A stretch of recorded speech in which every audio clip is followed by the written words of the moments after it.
I want to welcome everyone to Leadership Impact 2021, our annual meeting for Leadership Fort Worth. So excited to have you all here.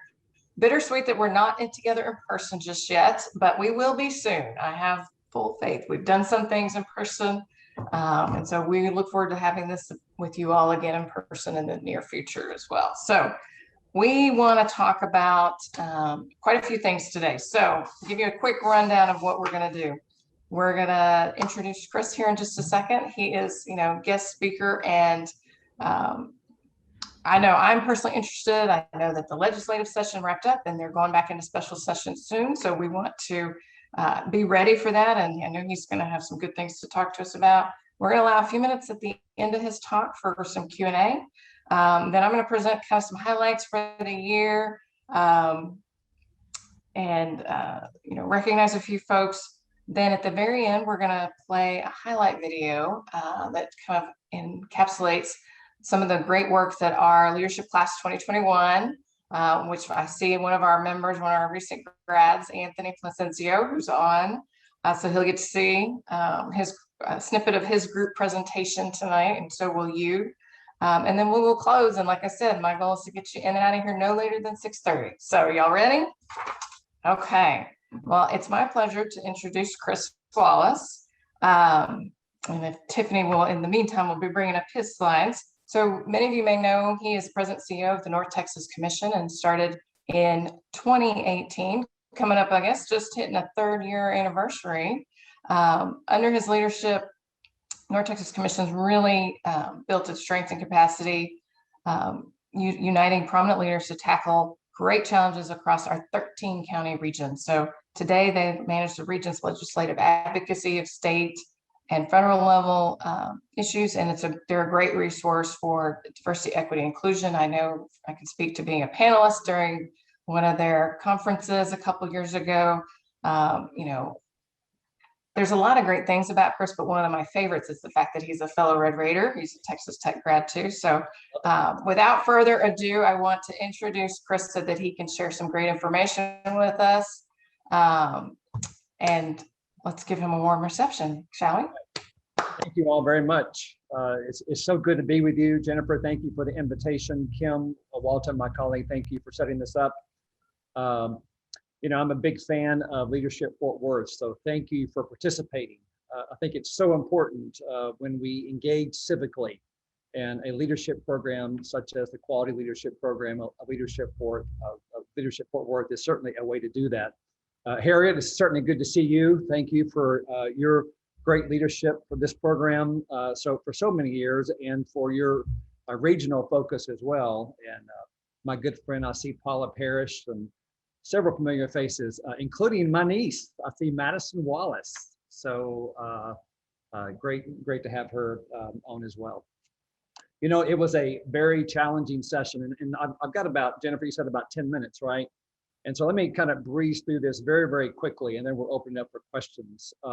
There were 6,927 bills filed prior to session. We had about just over 3,000 of those pass. The governor signed all but about 21. He vetoed about 21 of those.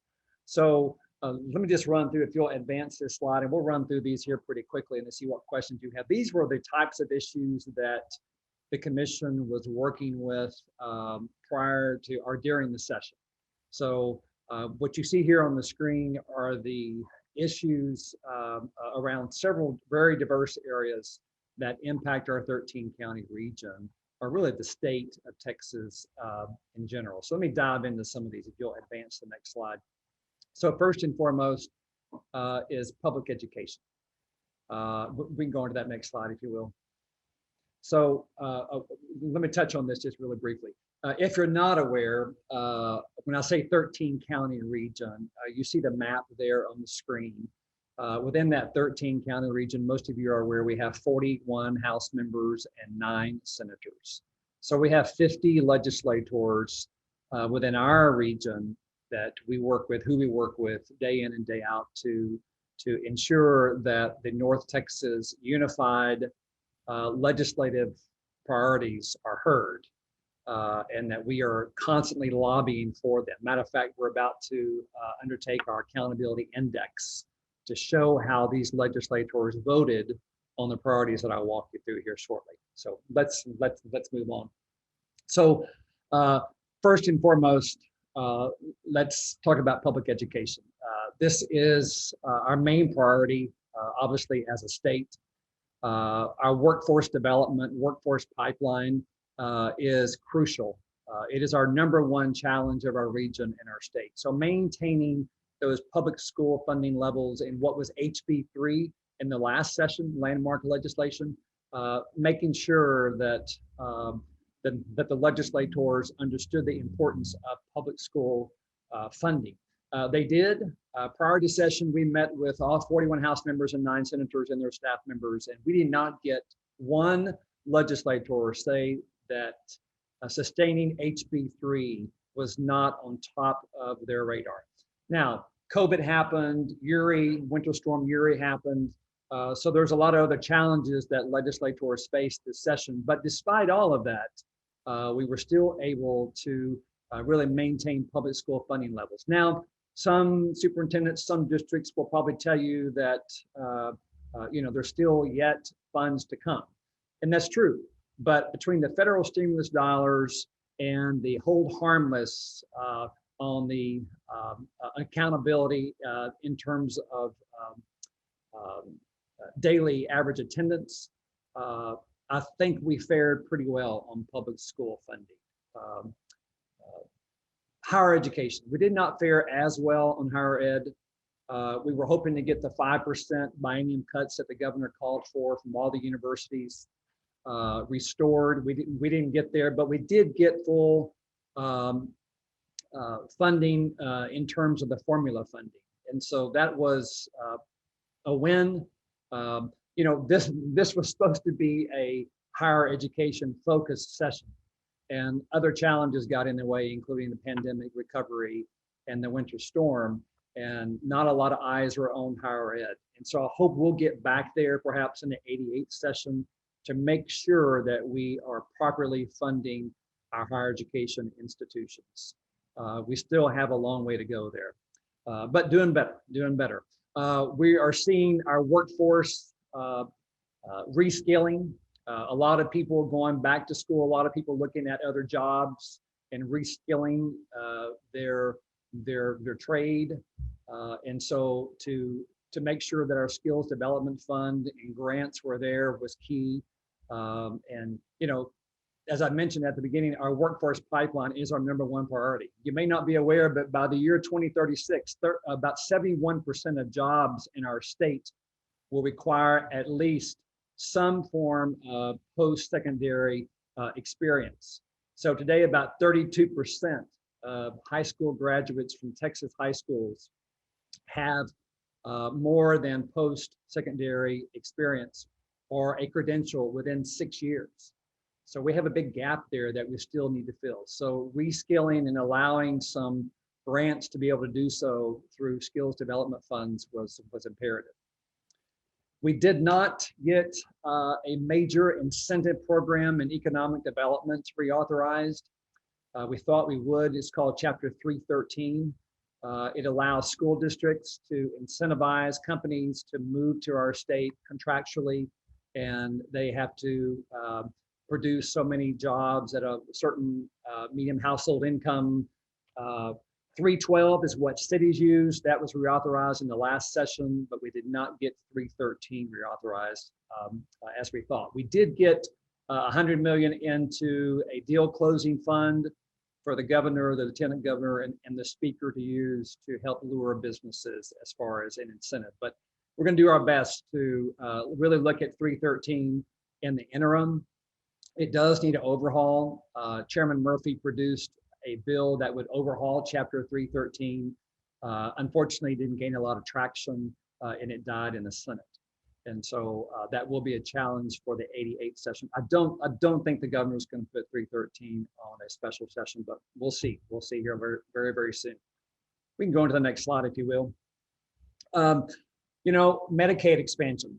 We really thought that all the stars were aligning. You had the pandemic, You had the waiver 1115, which was up for renewal, that goes a long way in making sure that our hospitals are made whole, if you will, somewhat anyway, on uncompensated care.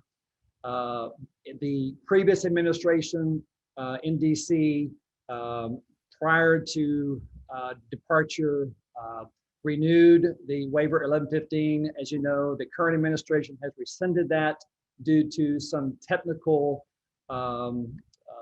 corrections that needed to take place by the state of Texas. I do feel that we're going to get our waiver again that will protect our hospitals with uncompensated care.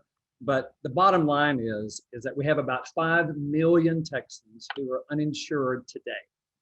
And that is more than any other state in the entire country. So we have to come up with a Texas plan to recapture our tax dollars, like we do in other programs. We send a lot of tax dollars to DC, and we simply have to recapture those dollars to bring them back to the great state of Texas to help fund our uninsured, particularly with Medicaid expansion. So it's a very politically charged issue, and we didn't see a lot of traction. We did see some traction by our new speaker to extend Medicaid coverage from 2 months to 6 months for Medicaid eligible women after giving birth.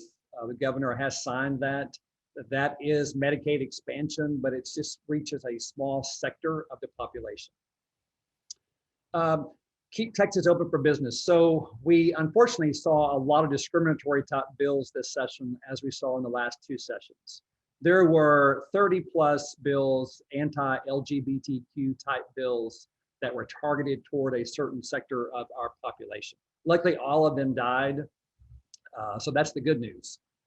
We did not see a comprehensive non-discrimination law like we were pushing for.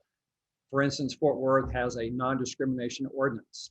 There were several bills filed to do away with that ordinance. And what we were trying to do is not only protect local NDOs, non-discrimination ordinances, but look at a statewide non-discrimination ordinance. So I think we'll get there over the next couple of sessions. That is certainly a long-term strategy. We fared okay on the use of public-private partnerships, or the supportive innovative financing tools that you see on your screen, and the bills that reflect that issue. We're not where other states are. 41 or so other states use public-private partnerships. So that is bringing private sector dollars in and matching or exceeding public sector dollars in a contractual environment.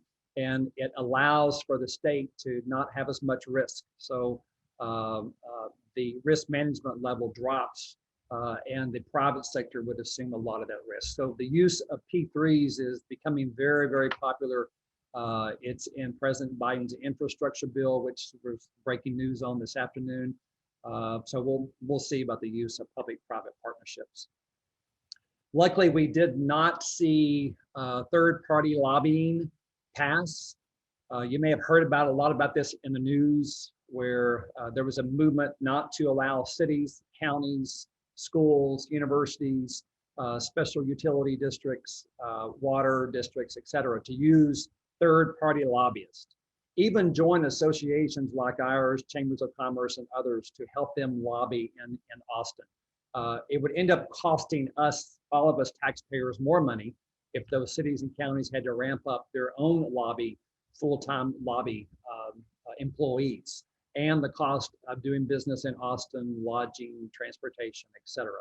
So we did not see that pass, thankfully. And you know, that was unfortunately an attempt to stifle our local government officials. That anti-local control sentiment still exists in our state, unfortunately. We can advance on, if you will. Eminent domain. We did protect our high-speed rail train, so that's good news. There were about a dozen bills filed to literally derail that project. You know, there was even one filed that would not even allow TxDOT to communicate effectively with Texas Central Partners, the developer of our high-speed rail train between Houston, Dallas, and on to Fort Worth.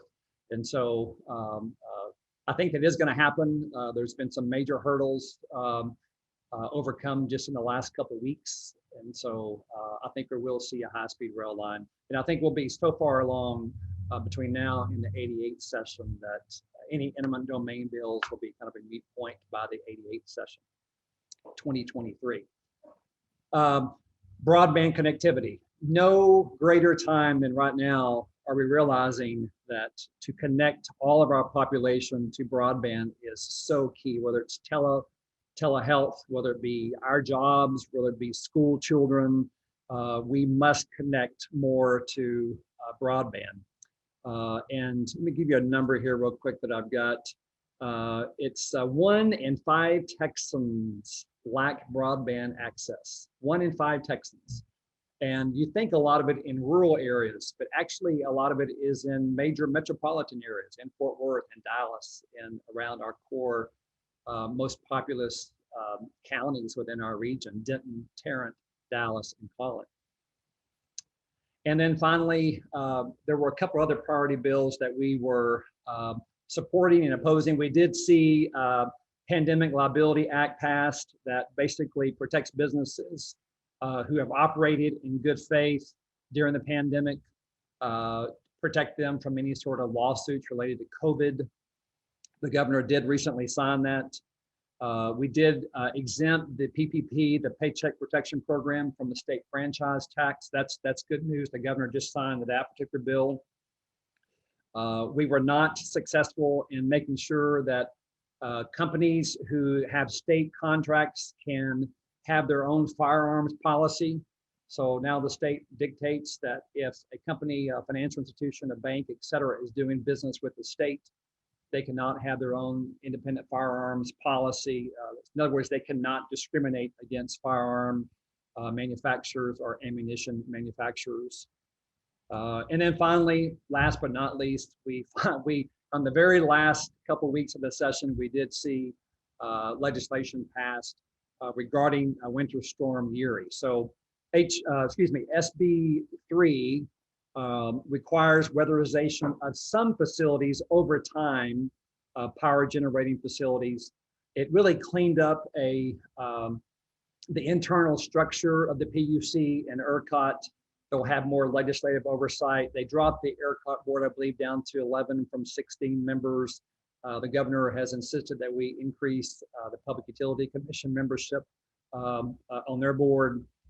And it does establish a statewide alert system and also a mapping system of critical customers who cannot lose power during a future winter storm or even a big heat wave like we sometimes have in August. The fact of the matter is that capacity concerns still exist. So that's why you're seeing a lot of movement on this by legislators for the governor to put this, again, first and foremost on a special session. So let me stop there and open it up for questions in the short time that I have left here. I'll be happy to address any issues that you want to bring up. Thanks so much, Chris. We do have a couple minutes left, so I appreciate how broad and comprehensive that Chris went over. Anybody have any questions? There's nothing in the chat right now. Let me briefly address, maybe some of you might say the elephant in the room, and that's SB 7 on election integrity. We did not act on that, or at least not yet. It's a very polarizing issue. It's either an R issue or a D issue. We're actually maybe going to work on an event here prior to the special session on a fact-based forum. What is in SB 7, HB 6, and what is not? We're working with Jim Henson at a UT system on a potential forum, so stand by for news on that. We and several chamber partners and other statewide associations may end up hosting that because we're getting a lot of our corporate stakeholders, large companies whose leadership may be outside of Texas, and they're seeing a lot of news related to Republican and Democrat opinions on national news, and they're asking, hey, what exactly is in the current bill? Now, keep in mind, this will be the #1 issue on Abbott's special session coming up on July the 8th. He'll come out with that call here very soon. Election integrity will be on there. Bail reform will be on there. He's already said that critical race theory will be on there. We were adamantly opposed to the bill dealing with critical race theory. We lost that, obviously. The governor did sign it. It's coming back onto a special. So a lot of polarizing issues during this last session, and more to come on 1 and 2 special sessions. Keep in mind, we'll have a second special session for sure. Constitutionally, we have to have it in the fall, probably in October, because we will not get census numbers until the end of September. So constitutionally, every 10 years, we have to go through redistricting. So we didn't get that done during the regular session because we didn't have census numbers. So we'll come back and do that in a second special session. Over $1 million cost the state, all of us, to bring our legislature and staffers together for a special session. So if you read the Constitution, it is extraordinary issues. Extraordinary issues. So I'm not sure that election integrity, I'm not sure that bail reform, I'm not sure that critical race theory are extraordinary issues, but we'll see. We'll see. Sometimes I think it's solutions looking for problems. Yeah. Chris, we do have a couple questions that have come in. It says, so what do you think will be in this first special session? And then another was similar, what will legislatures focus on specifically in this special session? Yeah, well, definitely in the first one, we'll have election integrity. Just keep in mind, just briefly, SB 7, as it was filed, bans unsolicited ballot applications, not ballots, but ballot applications. Excuse me, this is a lot of what Harris County did in light of the pandemic. That's where a lot of attention is focused on. It's Houston and Harris County. It will stop drive-through voting. It prevents after hours and Sunday morning voting hours. Why? There's a lot of opinions on that. And it expands across the board poll watchers that are partisan. So both R's and D's have poll watchers, and they'll have greater access to each election site, a polling site, ballots. So definitely SB 7, bail reform, that was a top priority of the governor. I really thought that would get passed, but it did not. There were a lot of issues with amendments at the very last week and a half of the session, but bail reform did not pass. And he has recently said that the critical race theory will be on there as well. I don't know what other damage we can do that hasn't already been done regarding the critical race theory, but we're going to try to do it, looks like. So definitely those three. Keep in mind that the last time that Abbott called a special session was, I believe, 2017. It's the only special session that we've had when he's been governor. There were over a dozen items. I believe that was a special because remember the legislature did not reauthorize in the sunset the medical board, so that had to come back. And when they came back, he put over a dozen items on there, and about 3/4 or about 75% of those were actually passed and that he actually signed. And he did not call him back for a second special session. So what's going to be unique is that we'll have this special session, and then we have to have one in the fall. Okay, Chris, we've got a couple more questions, and I'm going to think we can touch on these before we wrap up, because I have a feeling this group could keep going. Another one around voting. So what can citizens or businesses do to best advocate for voting rights? And related to that is, what do you think it'll take for the business community to rise up against these kind of like voter suppression, anti-LGBTQ actions, which they have to realize that it is not good for business long term. Yeah, absolutely. So, no, Lawrence, I totally agree with you. It's not good for business. I don't think we're going to see the business movement like we saw rise up with the bathroom bill. That's where I lost all of my hair, was on the bathroom bill fight. And I don't think we're going to get to that point for a voter. Fortunately or unfortunately, some may say. We did see quite a few businesses speak up during the session regarding the 30+ anti-LGBTQ bills, which is why, in part, I think all of them failed. But I don't think we're going to see the organized effort that we saw, like the bathroom bill, on voting. There are Fair Elections Texas. There's about 4 or 5 organizations, state and national, that are focused on this issue for companies who want to jump in. From our region, we've had 4 or 5 large employers jump in to say that they do not like SB 7. They got some significant backlash early on from the lieutenant governor and even from the governor himself as well. I don't think we'll see more jump in. Now, what's interesting, Lawrence, is that during a special, a lot of these major companies don't have bills filed, right, that the governor or the lieutenant governor can hold against them. And so in a special, sometimes we'll see them jump out and take positions more so, particularly if their ERGs, their employee relations groups, are asking C-suite executives, where is XYZ company on this issue? So we may see a few more, but I don't think we're going to see a coordinated effort like we saw in the past. William, All right. Yeah, go ahead. Oh, you got it. Yep. You got it. How do we address the effect of providing power grids during the emergency that happen to be areas with high socioeconomic status? Yep. So some of that, William, was addressed on some of the points here that I'm reading. Yeah, well, lack of confidence in government around this issue due to campaign contributions and lobbying efforts. No doubt. You've been doing your homework that the oil and gas industry is one of our largest, if not the largest, lobbying group in our state.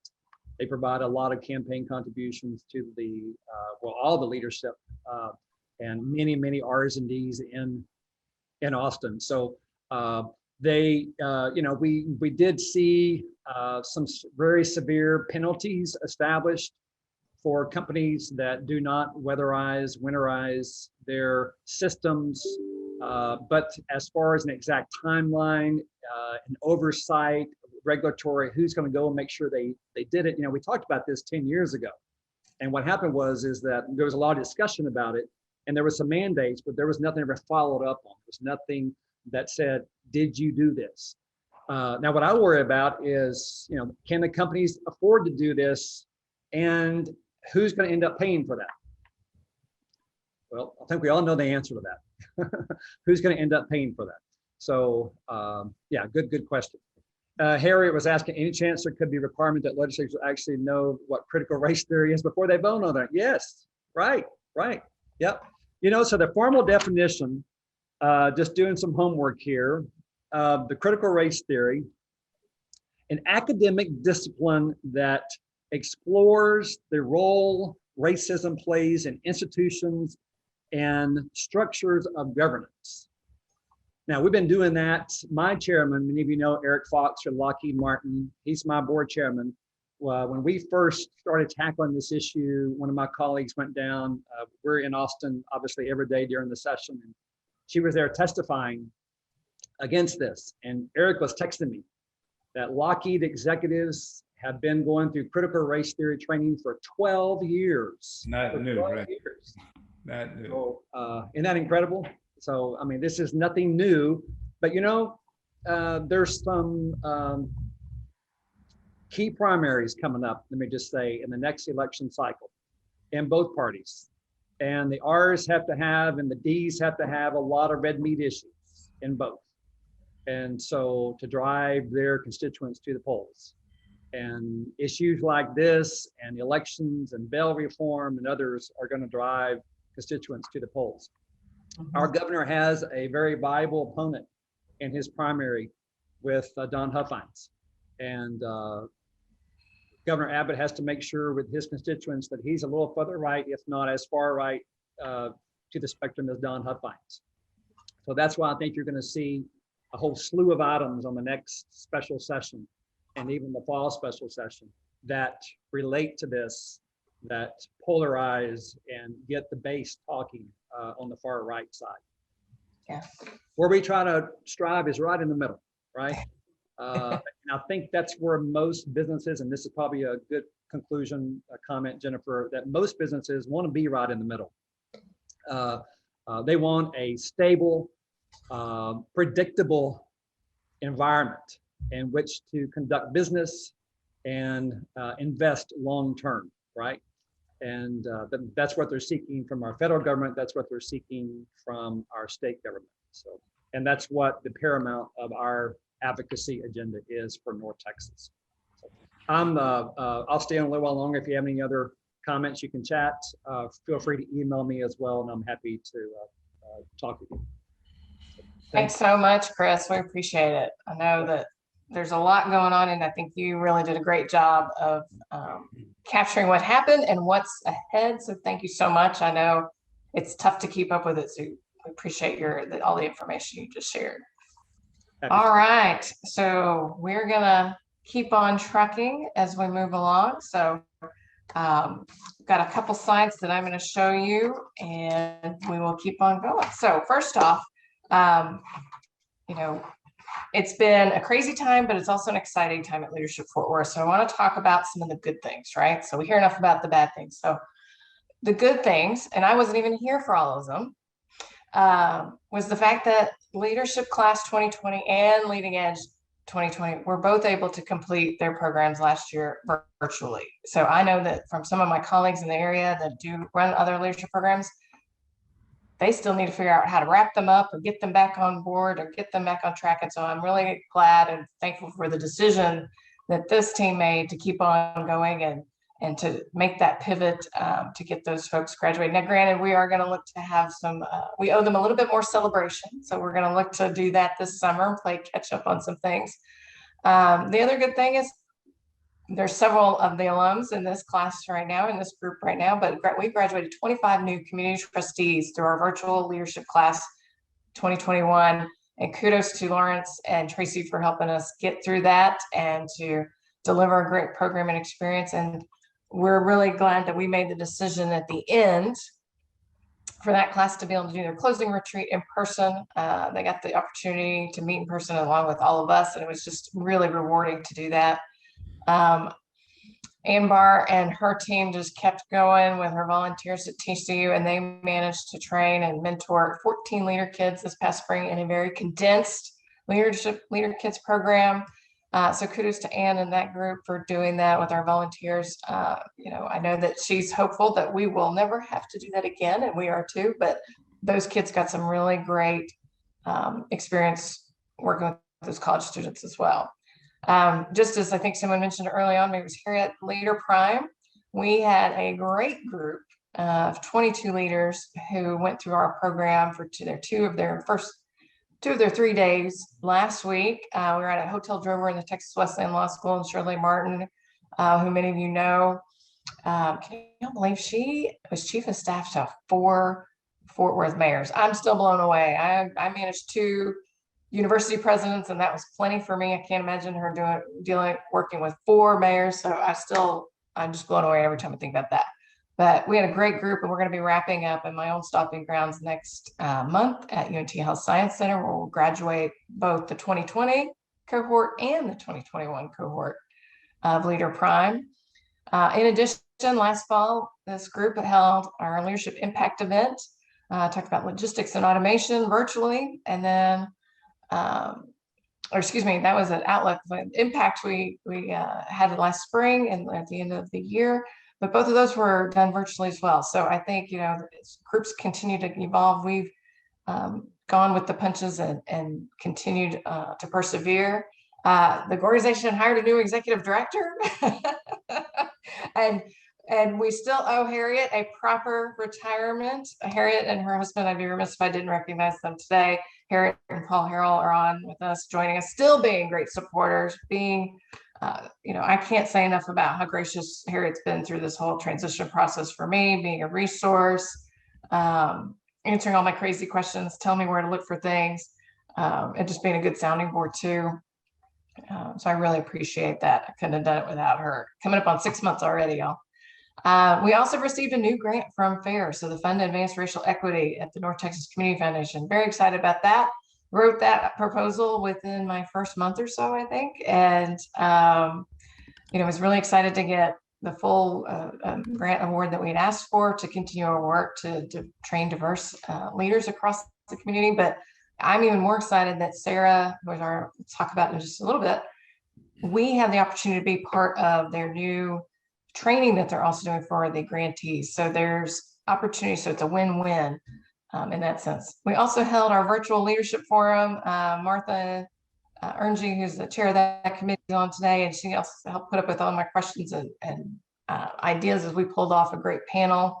If you didn't get to see that, it's on our YouTube channel.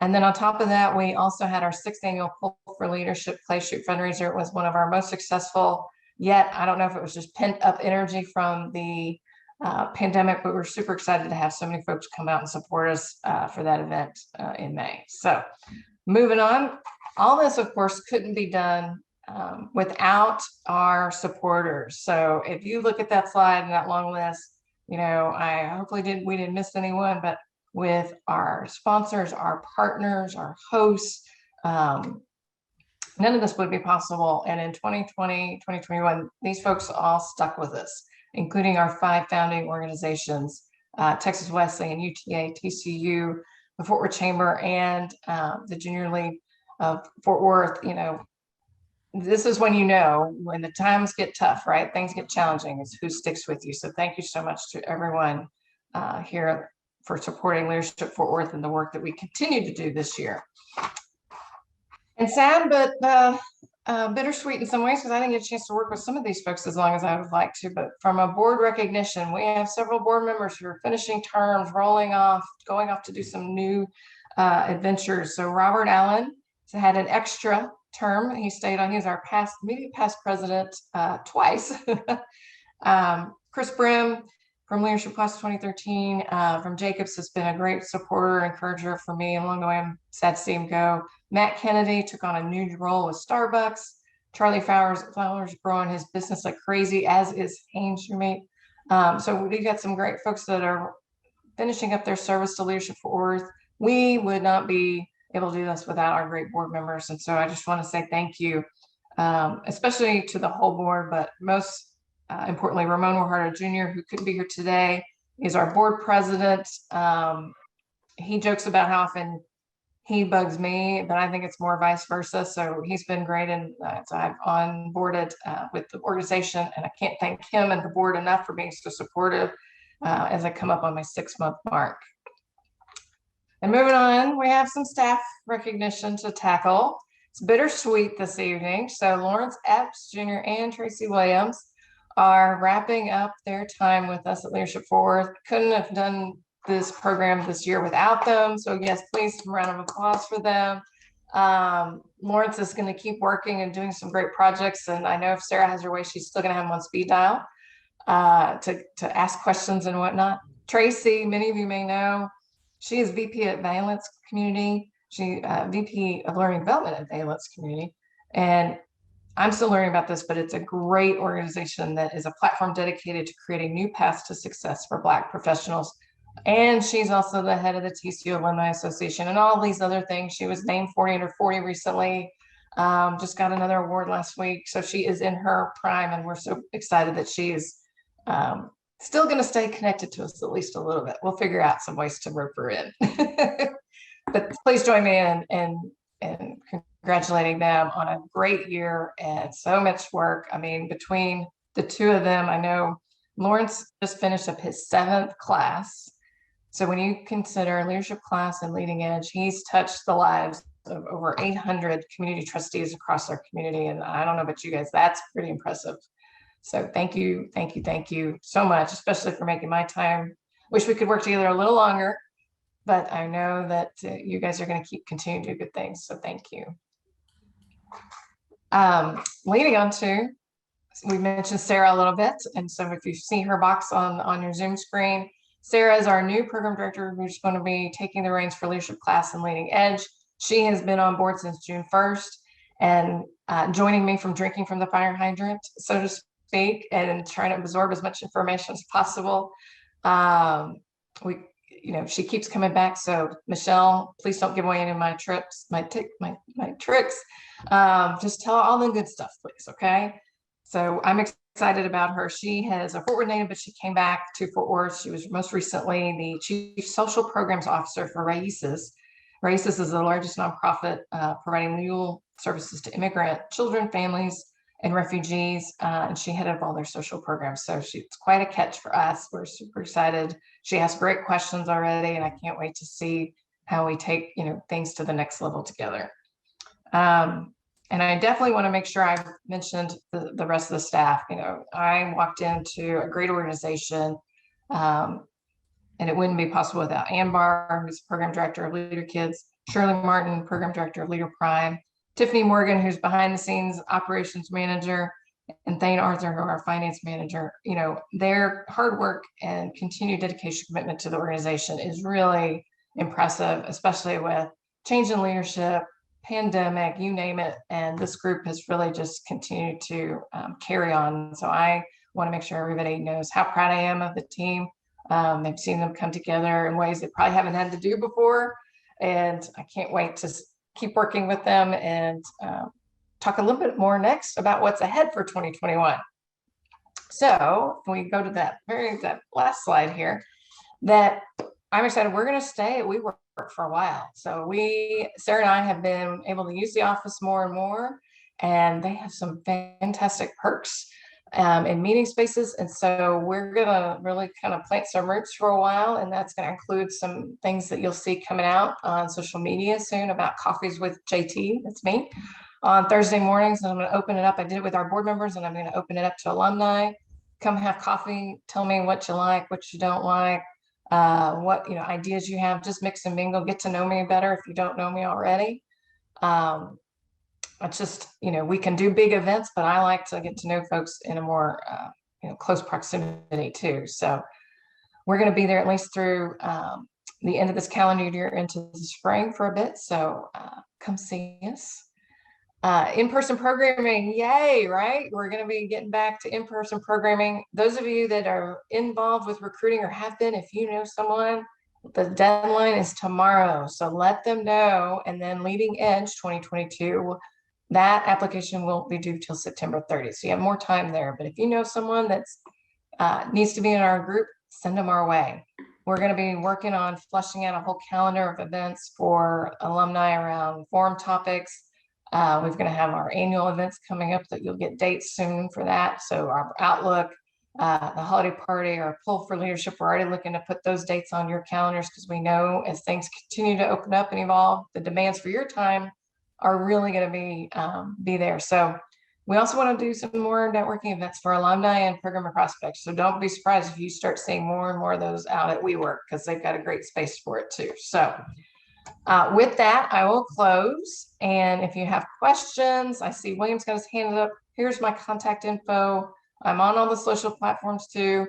Please follow us if you're not already on your favorite social media platform. Invite others that you think would be interested in learning more about us to do the same.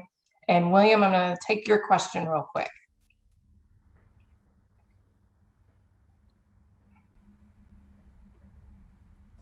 It was up by accident. Oh.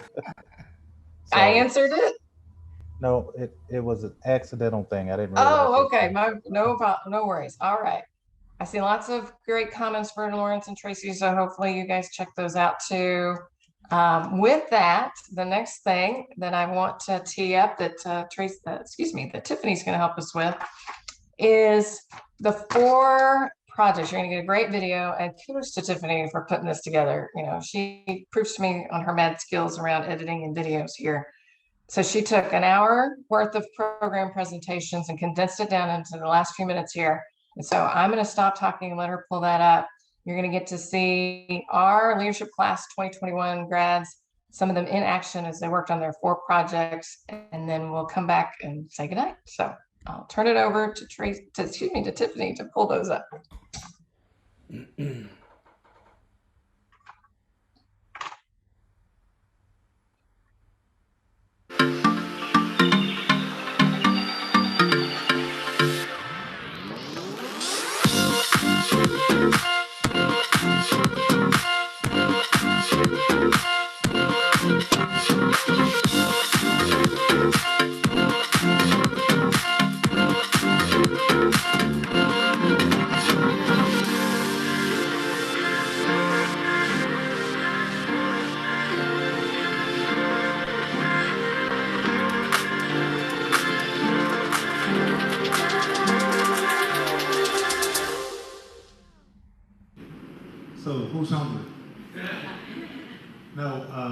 lots and lots of data collection, as we talked about earlier, that went into this process, initially by zip code, and then we found some organizations that were also collecting data. What we were able to do was to take this data, get it to the TPW, City of Fort Worth TPW GIS team, and they were excited to volunteer to help us in creating the map that you see here, which identifies areas where there are high concentrations of available food and the lower concentrations of available food. The green, the darker the green, the higher the concentration of food availability. So you'll notice that basically east of I-35 and south of I-30, you have the highest concentrations of food availability, starting from the center city and working kind of to the southeast. In the far northwest corner, you'll also notice a big swath. But beyond that, you start to see those areas that go from green to kind of a yellow, and then an opaque, and then the red areas, whereas there are almost no resources available. So what this does is two things. It identifies very quickly for people who are in need of finding places where they may be able to find meals, kind of narrows down their geographic area of search. There's also data that will come along with the maps that will give them more specifics on locations. And it also identifies for those service providers those areas where there aren't very many resources available if they're looking for where there might still be great need. We don't think about it this way, but with COVID, so many families that never had this need before all of a sudden found themselves in need. So you can't just look on a map and say, well, generally people in this area or that area are probably not going to be in need. We just don't know. So we think this is a very effective tool. We talked about, as part of this process, how we update this map. What we found is within like the first week, a lot of the data had gotten stale because there's constantly so much turnover happening in terms of new service providers coming on. And so one of the recommendations that you'll see will have to do with how the organization goes about continuing to keep this fresh and updated.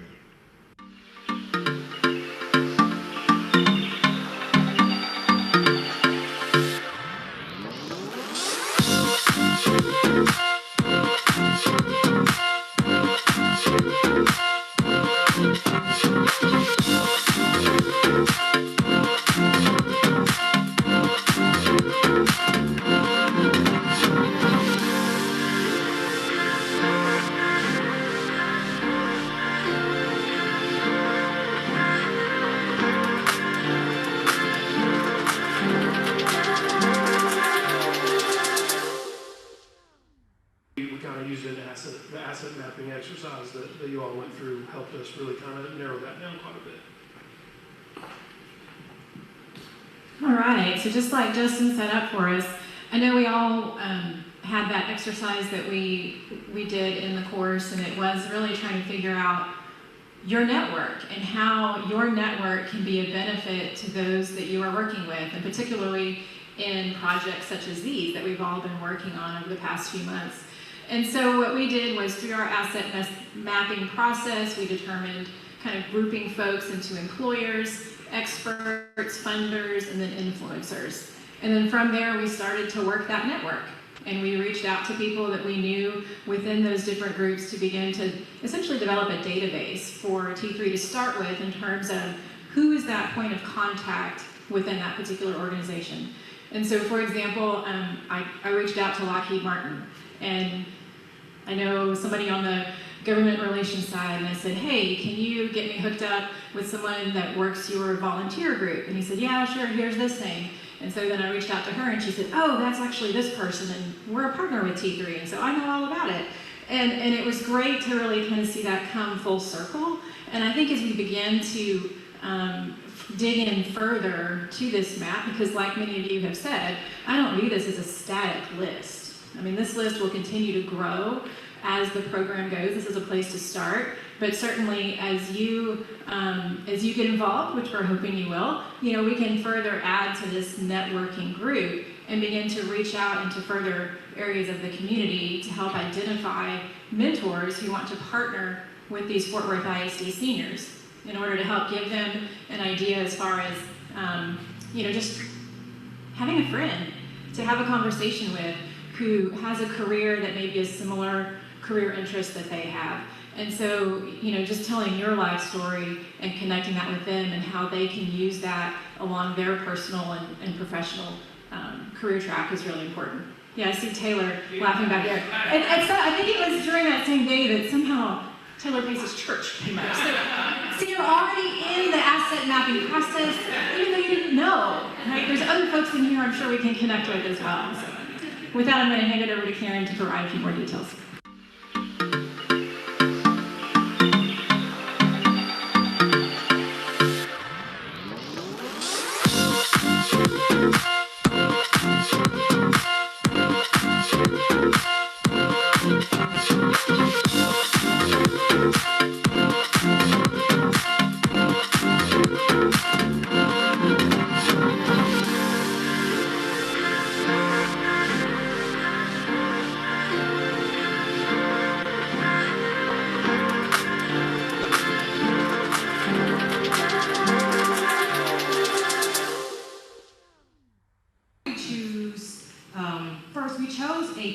Model to follow, and we chose the SCORE mentorship model, if you've heard of that particular model. And the reason we chose SCORE is because it's been around for 57 years, and they are one of the organizations that does this and has done it in a very on a large scale for a very long time. And so instead of reinventing the wheel for our mentorship model, we thought this is a great way to use this as a jumpstart for CTL. And some of the reasons we chose it. One, we want it to be cost efficient. So SCORE is free, and not all of them are free. So SCORE is a free model that you can use, and they have multiple points of access. And not just because it's, we're in the COVID era, it's also because they have webinars, they have in-person sessions. You can also obviously get your mentors, meet your mentors in person. Imagine that. That's pretty different. So they have multiple ways you can access their information, and they also have a library of resources that you can use to look through to sort of kind of model our mentorship model after. And the cultural awareness component was one of the primary things for us. I'm not sure what happened.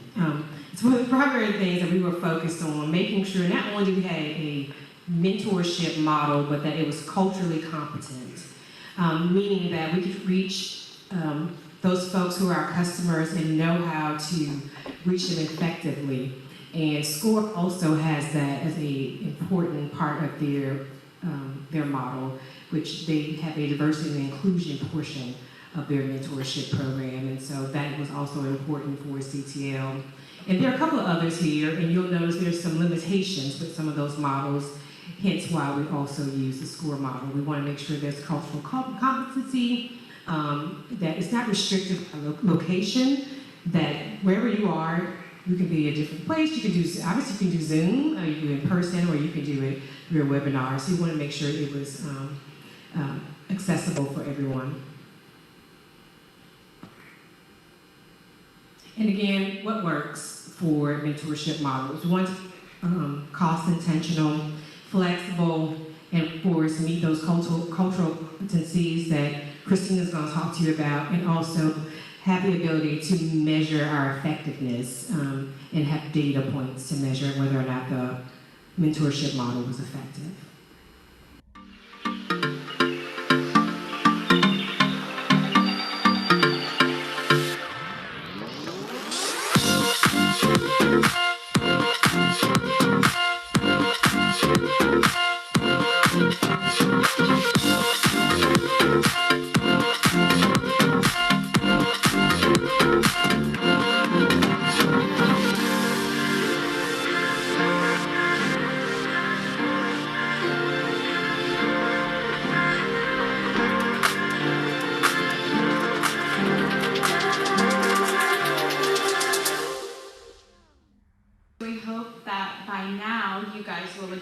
back to our prioritized deliverables, there is indeed a need for a parent engagement manager position at LVT Rise. Why? Again, the schools, they really lack the bandwidth to be able to focus on this initiative. Our parents need the guidance, to get started and get engaged. And lastly, and most importantly, our children need their parents involved in their everyday education so that they can reach their full potential. So ideally, this role will serve as an advocate on behalf of the schools and the faculty.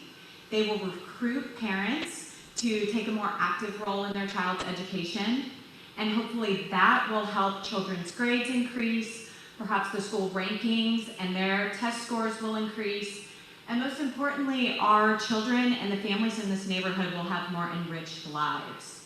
So we have created a sample job description for the parent engagement manager. Some of these key responsibilities we have identified would be having proven strategic planning experience. This position doesn't exist, the program doesn't exist yet, so we need someone who's going to be able to come in here and have the ability to pick it up and run. And also identify the goals that they need and create a sustainable plan. They're going to need to have the ability to advocate once again for the schools. And being that they're going to be working with a variety of audiences, students, families, other community organizations, teachers, parents, having strong interpersonal communication skills and networking skills is key. Some other qualifications that we think would be beneficial to this role is someone who has working knowledge and experience with Fort Worth ISD, its policies, Title I mandates. Also someone who just has an understanding of Fort Worth neighborhoods, especially the Las Vegas Trail neighborhood. Again, being that they're working, as Jeff mentioned, with families that spread multi-generations, multilingual families, multicultural families. Someone who has experience working with these groups is key. And then lastly, because this doesn't exist, someone who has the ability to have boots on the ground, mobilize volunteers, motivate people, connect our partners with our parents and our schools is vital.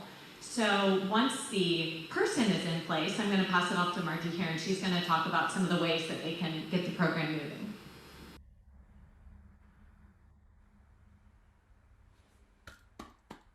All right, y'all.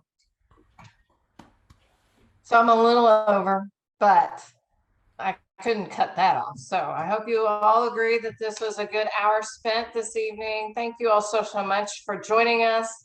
Please again send applicants for leadership class our way. Deadline's tomorrow.